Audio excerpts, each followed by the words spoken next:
प्रणाम प्रभु जी। हाँ जी, शर्मा जी, बोलिए, बोलिए। गुरुदेव, एक अनुभूति शेयर करनी है जी। हाँ, प्रभु, बताइए। का, काफी दिनों से मन व्यथित था जी कि हाँ, सबके साथ बात करते हुए सभी अपनी अपनी अनुभूतियां शेयर कर रहे हैं, मेरे साथ कुछ भी नहीं हो रहा जी। हाँ, तो प्रभु, रात की बात है, आप सत्संग में जब आखिरी में थे तो आप दर्शन दे रहे थे जी सबको। हाँ जी।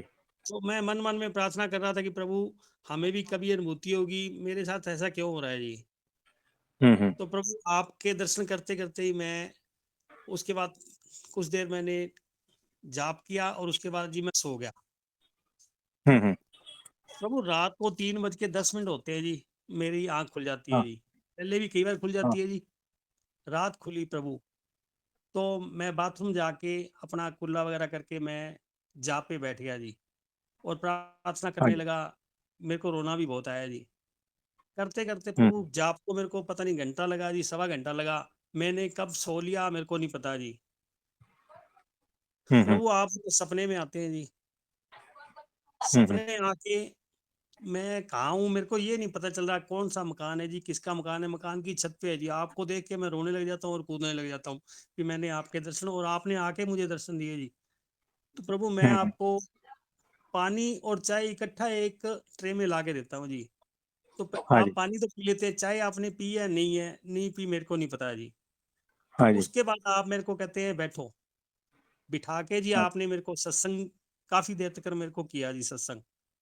तो मैंने कहा हुँ, जी प्रभु, अनुभूति। कहते हैं आप फिक्र मत करो, मैं इसी के लिए आया हूँ। तो प्रभु, आप हुँ। मुझे एक पार्क में ले गए जी। हाँ जी। पार्क में ले जाके मैंने जी एक मोटा सा कपड़ा आपको दिया जी, आप उस पे बैठ गए पेड़ के नीचे जी। हाँ, हाँ। तो आपने मुझे कहा जी, मैं 3 बार तुम्हारे को स्पर्श करूंगा, एक बार सिर पे करूंगा माथे पे, एक बार आपके दिल पे करूंगा और एक बार पेट पे करूंगा। हुँ। तो प्रभु, जब आपने पहला स्पर्श सिर पे किया ना जी, तो बहुत ज्यादा ऊर्जा मेरे अंदर स्थानांतरित होगी जी। उस हुँ। ऊर्जा में मैं और ज्यादा जोर जोर से रोने लग गया जी। फिर आपने दूसरी ऊर्जा मेरे छाती पे दी, दिल पे। हुँ। तो प्रभु, दूसरी ऊर्जा के बाद में मैं और ज्यादा कूदने लग गया जी और रोने लग गया जी। प्रभु, हाँ तीसरी जी। ऊर्जा आप देने लगे ना जी, तो हमारा मैं बाहर वाले कमरे में सोचता हूँ जी, जो सड़क की तरफ है। तो हमारे हाँ, सामने आंटी हैं, वो बुजुर्ग, वो उठ जाते हैं जल्दी। तो उन्होंने जोर से दरवाजा अपना खोला तो मेरी नींद खुल गई जी। तो प्रभु, मैं ये अनुभूति बता के ये पूछ रहा हूँ जी कि आपने मुझे दीक्षा दी है या क्या हुआ है जी मेरे साथ में। रात से जब से वो दो झटके मेरे को लगे जी, मेरा शरीर इतना फूल जैसा, सारा दिन माथा मेरा हवा में उड़ता सा, काम कैसे कर रहा हूँ पता ही नहीं चल रहा जी। अपने आप ही सारे काम हो रहे हैं जी। अभी तक भी मेरा शरीर झंझन झंझन कर रहा है, माथा जी भारी है। और मैं ये तो आपसे देखो, जी। ये सिर्फ़ और सिर्फ़ एक कृपा है। जी प्रभु। दीक्षा तो अभी बाकी जी प्रभु। है ना? तो ये सिर्फ़ एक कृपा हो गई आपके ऊपर और ये सारा करता-हर्ता हमारे गुरुजी हैं, जी प्रभु। है ना? तो उन्हीं के द्वारा ये सारा कुछ हो रहा है। जी भगवान। तो 2 साल से जी। ये अद्भुत बात है कि आप हमसे जुड़े रहें। जी प्रभु। तो जो होना था, वो हो गया। जी प्रभु। तो इसमें सिर्फ़ जुड़े रहने से हुआ है। जी। अगर चले जाते ना, हमें पता है 2 साल से आप बहुत व्यथित हैं। जी प्रभु।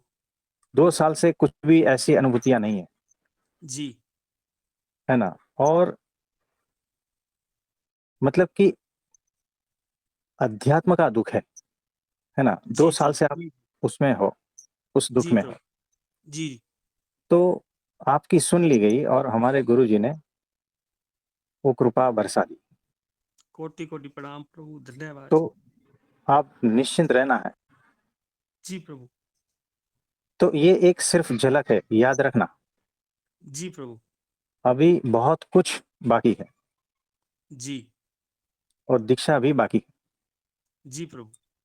है ना? तो ये एक सिर्फ़ कृपा हो गई है, इतना समझना। जी भगवान। तो आपको हम वंदन करते हैं कि आपको ऐसा अनुभूति में आया है ना? वंदन तो प्रभु आपको है जी, आपसे जुड़ने के कारण आया है जी, हम तो अभी थे ही नहीं जी। तो ये बड़ी अद्भुत घटना आपके साथ हो गई है। इसे जी प्रभु। स्मरण में रखना, तारीख जी वाइज़ सब कुछ लिख लेना डायरी में, जी जी प्रभु। है ना? तो बड़ी अद्भुत अनुभूति हुई है। इसको जब भी आप फ्री हो, चिंतन मनन जी करना, जी इसका प्रभु। स्मरण करते रहना बस, जी है ना? तो आपके लिए बहुत-बहुत प्रार्थना करते हैं और बहुत-बहुत आशीर्वाद है आपको। प्रणाम प्रभु। तो देखो यशपाल भाई, जी भगवान। हमारे गुरुजी कहते हैं कि हम रोज़ 100 लोगों के सपने में जाते हैं, जी प्रभु। है ना? जी तो जिसका जो जहाँ जिस दिन नंबर लग गया, जी है ना? प्रभु। वो काम कर देते हैं, ऐसा ही ऐसा हुआ है। है प्रभु। तो आप परम भाग्यशाली हो कि हमारे गुरुजी आपके सपने में आए थे, तो अनंत कृपा बरस गई।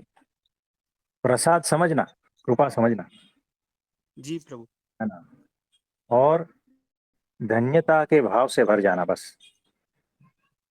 जी प्रभु।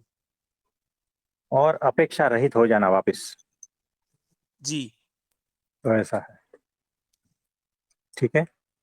जी प्रभु। हाँ जी, हाँ जी। प्रणाम प्रभु। प्रणाम, प्रणाम। और मनोज भाई का तबीयत कैसा है अभी? घर पे आ गए हैं जी। सब बढ़िया है ना? 95% ठीक है जी, दवाई चलेगी 1 महीना और जी। चलो, वो सब बिल्कुल बंद हो बिल्कुल जाएगा, जी। दवाई भी, जी है ना? जी प्रभु। तो एकदम संपूर्ण स्वस्थ हो जाएँगे, भगवान से प्रार्थना करते हैं, प्रभु ठीक आपकी है? प्रार्थना तो उसी दिन काम कर गई थी जी। दवाई कोई भी नहीं लग रही थी, आपसे बात करने के बाद में थोड़ी देर बाद समाचार आ गया कि दवाई काम कर गई है, वो पहले से अच्छे हैं। जब पहली बार आपसे बात की थी जी, उसी हाँ दिन जी, से हाँ जी, फर्क है। जी कोई बात नहीं। जी प्रभु, धन्यवाद जी। प्रणाम। हाँ जी, प्रणाम। तो और किसी का कोई प्रश्न है तो बताइए?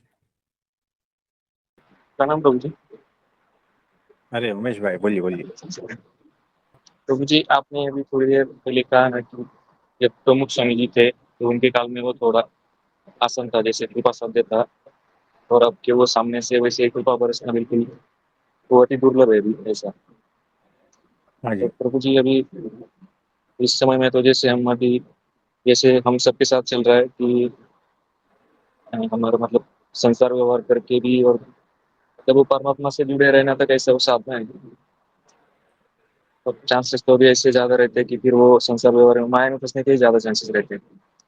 हाँ जी, मतलब ये हो भी पा रहा है, मतलब हम संसार व्यवहार भी कर पा रहे हैं, और ये मतलब आपकी करुणा से हो पा रहा है कि हमारे संसार व्यवहार के साथ आप हमको ऐसे थामे हुए सबको। तो उस दिन आपने ऐसे सवाल पूछा था सत्संग में, कि सवाल ये है कि अक्षर ब्रह्म से पुरुष से जुड़ना कैसे हो, तो फिर हुँ। उसमें बात बात नहीं होती कुछ, तो मतलब वो कैसे संभव होता है?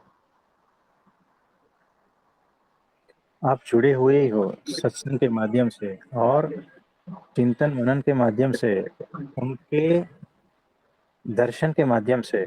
देखो कैसा है, वो अभी प्रत्यक्ष आपको सामने नहीं मिलते हैं, लेकिन आपके सपने में आकर वो सारा अनुभूतियाँ दे देते हैं, जैसे आपको साक्षात मिल रहे हैं। वो तो समर्थ है, वो थोड़ी ज़रूरी है कि आपको प्रत्यक्ष हाथ छुए, है ना? उनके नज़र से कार्य हो जाता है, उनके संकल्प से कार्य हो जाता है ना? तो उस तरह से वो हमेशा आपके साथ है, सिर्फ़ आपको ट्यून में लाना है, यानी रेडियो के फ्रीक्वेंसीज़ मैच करना है बस, वो तो हवा में मौजूद ही है। आपके पास जब रेडियो होगा और फ्रीक्वेंसी मैच करोगे तब सुनाई देगा, वैसे ही वो हर जगह मौजूद ही है, बस आपको सिर्फ़ ट्यूनिंग करनी है। वो जो कहते हैं, उसके साथ वैसे जुड़ जाना है। तो स्मरण के माध्यम से जुड़ते हो, उनकी क्रियाओं का स्मरण, उनके शब्दों का स्मरण, का दर्शन का स्मरण, स्मृति, है ना, उनके उपदेश वचन, उनकी आज्ञा। आज्ञा एक ऐसी बात है जहां से ज्यादा जुड़ते हो आप। तो आज्ञा के माध्यम से जुड़े तो परफेक्ट जुड़े, और फिर वो मूर्ति साक्षात हो जाती है। ये ऐसा है। इसमें और कुछ कहना चाहते हो? जी प्रभु जी, यही बात हो रहा था उस दिन भी, तो आपने कहा था ये। तो उस दिन आपने वो युवक का, युवान का वो उदाहरण दिया था कि शादी के बाद जब बिना के स्वामी महाराज ने कहा कि अभी शादी कर लिए तो भगवान के बचोगे, तो फिर भी वो सब संसार व्यवहार पूरा करके तो फिर भी उसे वापस से आना पड़ा ना गुरु के पास में, तो वो भी करता हाँ, है सब। तो एक शब्द के माध्यम से वो जुड़े थे, एक सेंटेंस, है ना, कि गुरु ने एक सेंटेंस कहा है, बस वो नित्य उस सेंटेंस को चिंतन स्मरण वगैरह सब करता रहता, और उसे पता था मुझे क्या करना है। जो घटना घट गई वो घट गई, शादी हो गई, बात खत्म। अब क्या करे? तो जिम्मेदारी है उसको पूरी तरह से क्लियर करके फिर मैं जाऊंगा जो मेरे गुरु करवाना चाहते थे, है ना। तो उनका एक सेंटेंस के माध्यम से वो जुड़े थे। तो डायरेक्ट या इनडायरेक्ट किसी भी तरह से जुड़े रहना, तो फिर वो एक दिन जो है ना हाथ खींच लेंगे। तो यशपाल भाई शर्मा जी जी प्रभु। जुड़े रहे किसी भी तरह से, और उसकी ये निष्ठा देखकर उन्होंने हाथ पकड़ लिया, बात बन गई, है ना। तो कृपा हो गई। ये ऐसा होता है। वो देखते हैं कि ये जो भक्त है, ये शिष्य है, इनकी निष्ठा कितनी है, इनकी तपस्या कितनी है ना। ये सारा कुछ देखते हैं बाद में। फिर एक झटके में काम होता है यहाँ पर, लेकिन वेटिंग पीरियड कितना है पता नहीं, है ना। तो इसीलिए निश्चिंत रहना है कि एक झटके में काम हो जाएगा। तो वो जो समय वेटिंग पीरियड है ना, उसको एंजॉय करो। तो हंसते गाते नाचते कूदते आनंदित होकर समय पसार करना है। और जिस दिन उसका मूड आया, एक झटके में आपका काम हो गया, बात खत्म हो गई। इतना ही तो करना है, और क्या है? क्यों मुंह लटका के इधर उधर सब भटक रहे हो, है ना। आनंद में रहना है, आनंद मौज में रहना। तो वेटिंग पीरियड का नहीं लगता तो मुझे, मतलब वो उसमें इतना भी वो नहीं लगता है कि जैसे आपसे जुड़े हैं हाँ ना, तो वो अभी चालू पीरियड वो ऐसा लगता ही नहीं कि अभी क्या चालू है और क्या होगा, मतलब। हाँ, और वो मतलब कभी वो कभी भूल ऐसा जाना। हाँ वो पुराना है ना, वो इंटेंसिटी भी वो याद करना भी चाहे ना कि वो दिन कैसा था, वो भी कभी कभी याद नहीं आता वापस से। पर खाली कभी कभी लगता है ना, अभी जैसे फिर वो कभी भी मिले उसका नहीं इतना, पर जैसे अभी माया में रहते हैं ना 24 घंटा, हम्म, तो वो जैसे बराबर आप है। बोलते हो बंदरगिरी ना हो जाए। तो हाँ और भगत जी महाराज थे, वो युवान थे, उनको तो वो प्रत्यक्ष मिले थे ना प्रभु जी। तो युवान हाँ में भी जी। वो शादी के बाद में भी अगर 60 साल अगर फिर भी उनके स्मरण में बिताए, और वो हम्म, करने के लिए उन्हें वापस से गुरु के पास ही आना पड़ा प्रभु जी। हम्म, और हम और वो दौर भी, मतलब उस वक्त तो इतना ये भी नहीं था माया का, और अभी जैसे हमारे साथ है अभी हाँ, अभी टाइम का। ये बराबर है। तो कोई नहीं, तो आप जैसे बढ़िया जैसे है। अलर्ट करते हैं ना बीच में, हम्म। अलर्ट रहते हैं हम भी हमेशा, पर वो आता है कि वो फर्क तो पड़ता है ना फिर भी उसमें। हाँ जी, हाँ जी। तो संसार व्यवहार करके वो जुड़े रहना और हाँ, प्रत्यक्ष हो गुरु जाएगा, से जुड़े रहना। हो जाएगा, हो जाएगा। हाँ जी, तो और किसी का कोई प्रश्न है? आज के लिए इतना ठीक है। हाँ जी, आप सभी को मेरा नमस्ते प्रणाम।